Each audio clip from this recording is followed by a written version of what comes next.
اللہ رب العزت نے مسلمانوں کے لیے جنت بنائی کہ جس کی دیوار سونے چاندی کی اینٹوں اور مشک کے گارے سے بنی ہے، زمین زعفران اور عنبر کی ہے، کنکریوں کی جگہ موتی اور جواہرات ہیں۔ ان میں جنتیوں کے رہنے کے لیے نہایت ہی خوبصورت ہیرے جواہرات اور موتی کے بڑے بڑے محل اور خیمے ہیں۔ جنت میں 100 درجے ہیں، ہر درجے کی چوڑائی اتنی ہے کہ جتنی زمین سے آسمان تک، اور جنت کے دروازے اتنے چوڑے ہیں کہ ایک کے بازو سے دوسرے بازو تک تیز گھوڑا 70 برس میں پہنچے۔ اور جنت میں ایسی نعمتیں ہوں گی کہ جو کسی کے خواب و خیال میں بھی نہیں آتی، طرح طرح کے پھل، میوے، دودھ، شراب اور اچھے اچھے کھانے، ایسے کہ کسی کو بھی وہ اب تک دنیا میں نصیب نہ ہوئے، وہ جنتیوں کو دیے جائیں گے۔ اور خدمت میں ہزاروں صاف ستھرے غلمان اور محبت کے لیے سینکڑوں حوریں ملیں گی کہ جو اتنی خوبصورت ہیں کہ اگر کوئی ان میں سے دنیا کی طرف جھانکے تو اس کی چمک اور خوبصورتی سے ساری دنیا کے لوگ بے ہوش ہو جائیں۔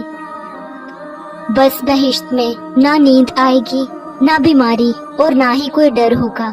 نہ ہی کبھی موت آئے گی، اور نہ ہی کسی قسم کی کوئی تکلیف ہوگی، بلکہ ہر طرح کا آرام ہوگا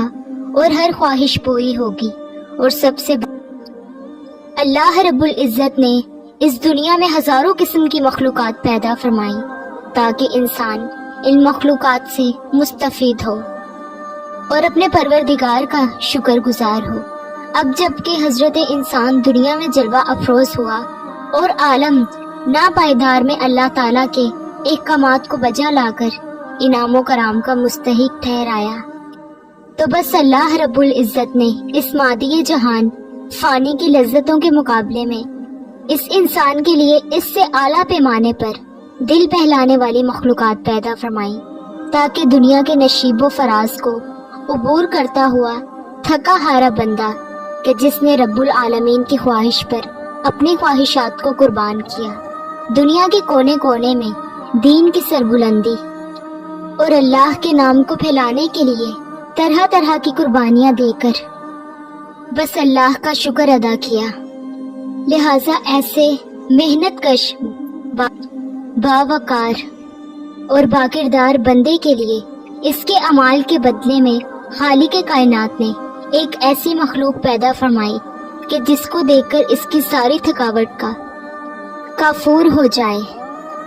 لہٰذا نوجوان، نوخیز، حسین و جمیل، گورے رنگ کی سیاہ بڑی بڑی آنکھوں والی، لمبے نیچے نگاہ رکھنے والی، شوخ نظر، شوخ و وزی، من پسند معشوقہ انداز اور پیار کرنے والی، مشک و کافور اور زعفران سے پیدا ہونے والی۔ جی ہاں، اللہ رب العزت نے اپنے نیک بندوں کے لیے جنت میں اس نیک بندے کو وہ حور بطور انعام پیش کی جائے گی۔